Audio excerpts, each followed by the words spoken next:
Anak ako ng magsasaka and both of my parents are farmer. Typical na nakatira kami sa probinsya ng Moncayo, Davao de Oro. And both of my parents are farmer. Typical na nakatira kami sa bukid and doon din ako nag-aaral sa bukid. And na-remember ko nga before, noong nag-aaral ako, kailangan ko umalis sa bahay namin, makitira sa ibang tao, sa tita ko, para makapag-aral ng high school. Kasi hindi na kami kayang pag-aralin ng parents namin. And ang ginawa ko, nung nag-aaral ako, lahat ng pakisama gagawin ko para lang hindi ako paalisin na tao na kung saan ako nakatira. And alam niyo ba, galing sa bahay ng tita ko, papunta sa school, naglalakad lang ako niyan. 3 hours ko yan nilalakad everyday, papunta sa school. And 3 hours din galing sa school namin, papunta sa bahay ng tita ko. Tiniis ko lang yung ganong situation para makapagtapos ng high school. Kasi ang akala ko, pag nakapagtapos ng high school is makapagtrabaho na ako ng maganda. And after ko mag-graduate ng high school, mas pinili kong dumiskarte at hindi na mag-aral ng kolehiyo. Nagtrabaho ako bilang isang construction worker and dahil hindi ko na-meet yung expectation ko pagdating sa income, nag-apply ako sa Davao City. Nagtrabaho ako sa Agdao Public Market sa Davao City as palengke boy. And ang trabaho ko doon, nagbebenta ng saging, ng kamote, ng root crabs, ng niyog, lahat ng typical na ginagawa ng tao sa palengke, yan yung ginagawa ko before. And after 1 year lang, nag-apply na naman ako ng ibang trabaho. Nagtrabaho ako bilang isang cook and delivery sa isang fast food, sikat na fast food sa Davao City, yung Angel K Kakanin. And ang trabaho ko doon, nagluluto sa umaga, nagluluto sa gabi, at yung niluluto namin mga kakanin pangmasa.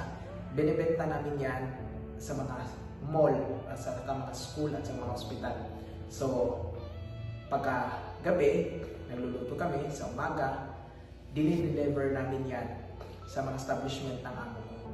And alam niyo ba, pagdating ng pandemic, yung business ng amo ko, isa yun sa naapektahan ng pandemya. Nag-close yung business, nawalan kami ng trabaho, and umalis ako doon sa Davao. Nag-apply ako bilang isang security guard sa isang gas station, sa SMGR gas station sa Moncayo, Davao de Oro. And sa awa naman ng Diyos, natanggap ako. Natanggap ako bilang isang security guard, and nagtrabaho ko doon ng isang taon. And yung time na yun yung turning point ng life ko.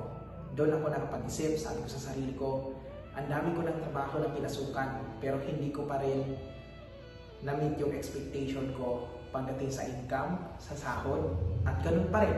Palaging kulang, hindi kapos, at hindi sapat yung kinikita. Palaging ubos yung income, at hindi sapat yung para sa pangangailangan. Siguro, kung empleyado ka ngayon na umabot ka na ng ilang taon, nakarelate ka sa akin. Kaya nga, dahil naging turning point yun ng life ko, naghanap ako ng opportunity na pwede makatulong sa akin. Nakita ko yung post ng isang babae sa online. Nag-inquire ako kung paano gawin yung opportunity na sinasabi niya. Nakapasok ako sa isang networking business. Nag-inquire ako, pumasok ako sa isang networking business, nag-join, nag-invest ako, and yung pinakamalaking risk na ginawa ko sa buhay ko ay pumasok sa isang opportunity na hindi ko alam na pwedeng manalo or matalo. And alam niyo ba, ang akala ko kasi, yun na yung magiging way of life ko na kung saan, yun na yung makatulong sa akin. So ang ginawa ko, pinakamalaking risk, galing dito sa Mindanao, pumunta ako ng Manila. Nagpunta ako sa Manila para gawin yung networking business na sinabi sa akin. 2 years and 8 months ako doon sa Manila, and ginawa ko full-time ang business, kasagsagan ng pandemic. Pero, kagaya ng mga naririnig at mga rumors na mga nakikita ninyo, isa din ako sa nabiktima ng hyping na network marketing business na kung saan nag-fail at walang resulta. Sa madaling salita, yung akala ko, yun na yung magiging hope para mabago yung buhay ko na wala pa.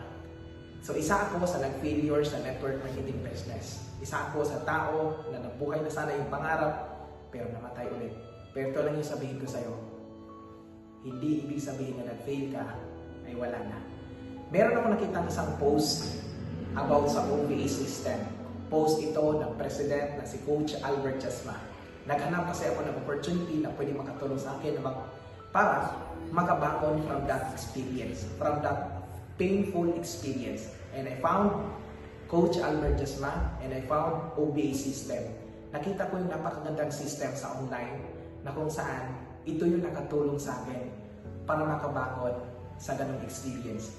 And alam mo ba, dito sa OBA, first year lang, naging part ako ng top 100, top earner ng OVA. And second year, consecutive top 100, top earner ng OVA. Nahit ko na din dito yung first million ko sa OVA.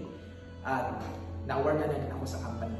And alam nyo ba, kung ikaw ngayon, naka-experience ka ng ilang failure sa life, naka-experience ka ng mga failure, ng mga opportunities, katulad sa akin. Kung ikaw ngayon, nakatry ka ng mga experience na akala mo okay na, akala mo yun na yung magiging way of life mo, magiging hope sa buhay mo na pwede mabago yung situation mo ngayon, pero nag-fail or hindi mo na-meet yung expectation mo sa opportunity na yun, katulad na nangyari sa akin na nag-failure ka, ito lang yung sasabihin ko sa iyo.